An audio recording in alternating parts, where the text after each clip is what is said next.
Well, will Eskom ever come out of its financial problems?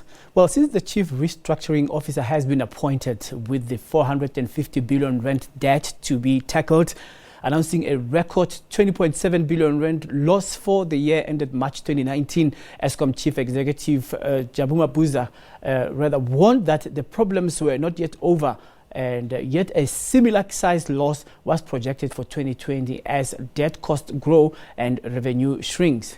In other news, Peter Moyo's reinstatement as Old Mutual CEO and his legal challenge to have the insurer's board of directors declared delinquent could wreak havoc on its share price. And soon after the news yesterday, Old Mutual's share price fell 5.45% to 19.26 rand, which is the biggest one-day drop in more than 4 months, to the lowest level seen since it split into 4 separate businesses in June 2018.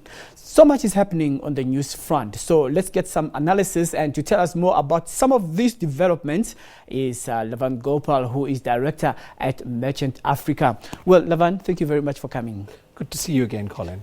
Well, Peter Moyo was never going to let Old Mutual have a walk in the park concerning firing him with regards to conflict of interest. So now here is a problem. Now you have Peter Moyo having a victory today, and there's an egg on the face of Old Mutual management. What do you make out of this? So firstly, shareholders are very disappointed. Of course, from a shareholder's point of view, you want to see due process being exercised by public listed companies that you invest in. And it's very unfortunate that a giant such as Old Mutual did not follow the due process, or at least to the conclusion of the last court ruling. Bear in mind that they have a design to take this on appeal. And if they take it on appeal, they may win, and so you may find a reversal of this decision, or the higher court may confirm this decision. Either way, it is a very messy situation for Old Mutual, a company that has got a very respected reputation amongst the investment community. It's unfortunate that there are a number of very significant public figures that are also embroiled in this spat. And we, as investment community, wait patiently to see how it rolls out. I hope for all parties that they conduct themselves in a procedurally correct and a fair manner going ahead.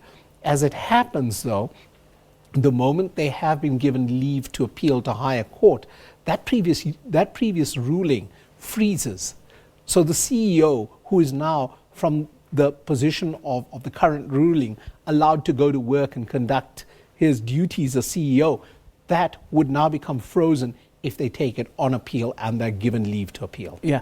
A short while ago, I spoke to the CEO of Verity Hest concerning the Peter Moyo saga, and he said that he doesn't see Old Mutual really going to come out victorious on this one, because couldn't they have seen conflict of interest upon appointing him as the CEO, because they knew that he actually had vested interest in another company which he formed. So why appoint him in the first place? Couldn't they have nipped it in the bud? So you're quite correct. They were aware of his relationship with another investment company, the fact that that history existed for many years. I believe that there are probably certain episodes and certain conversations that have not been made public, and so that has probably created this bit of friction amongst the very important players within the organization. And I think it's probably a duty bound that the company is taking it on appeal, not necessarily because they believe there are strong merits. I think they just feel duty bound.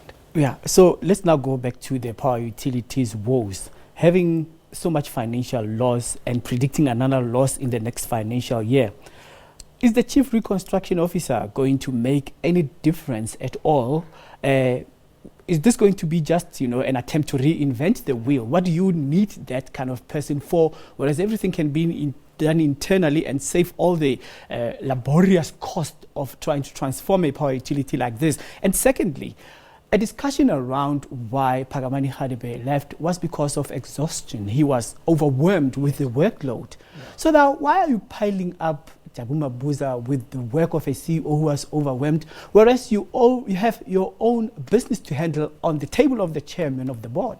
So firstly, let's start off by saying the problems at Eskom are enormous and they're very complex. And the fact that you now have a new CEO incumbent does not mean magically the problems are going to be solved. Some of those problems are as a consequence of policy of government. It has been almost on this government's watch that we've decided that we're not going to force certain parties to pay for utility. And as a consequence of that, it's built up an enormous debt. It's also on this sort of last few players within the political frame that some corruption has happened. And of course, procedures are going on to uncover who's at fault. But there was corruption, and much of that has been probably the failing of Eskom. If power plants were built on time, if monies were applied professionally, you probably wouldn't have had the mess that we're in. You know, Lavan, there's an article going around that the power of corruption in Eskom lies within procurement of coal.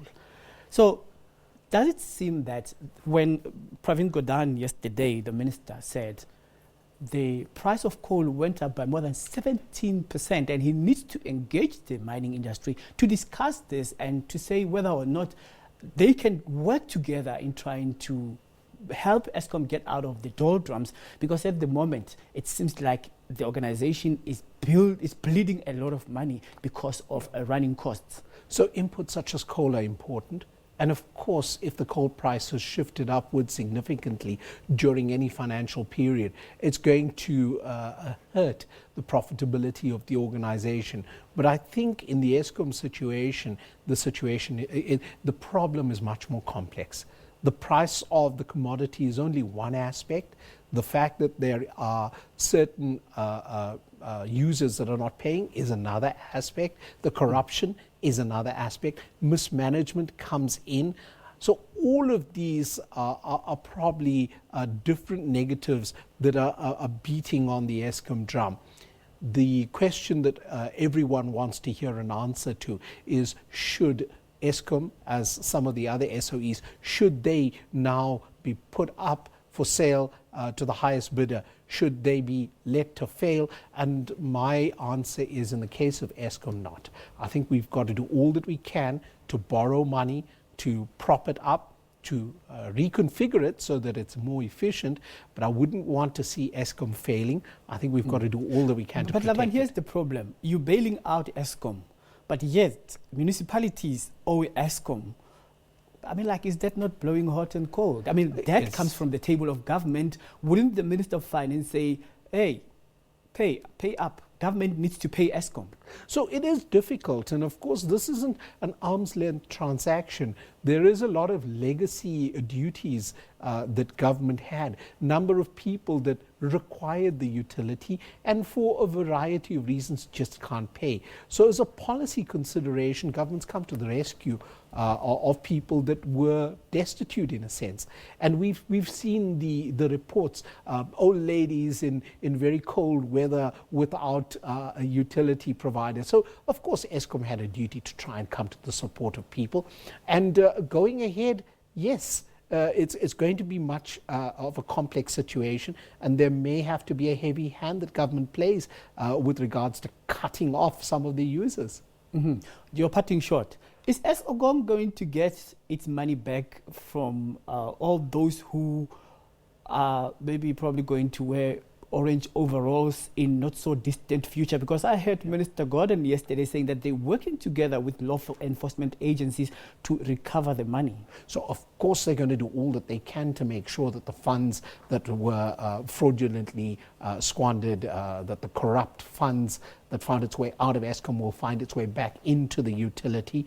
It's going to be a difficult paper chase, and I wish them luck. Of course, as South Africans, we want to see as much money brought back into the utility as possible. Right, Lavan, thank you so much for making time. Thank you. All right, insightful analysis on some of the current news in the world of business. Lavan Gopaul is a director at Merchant Africa.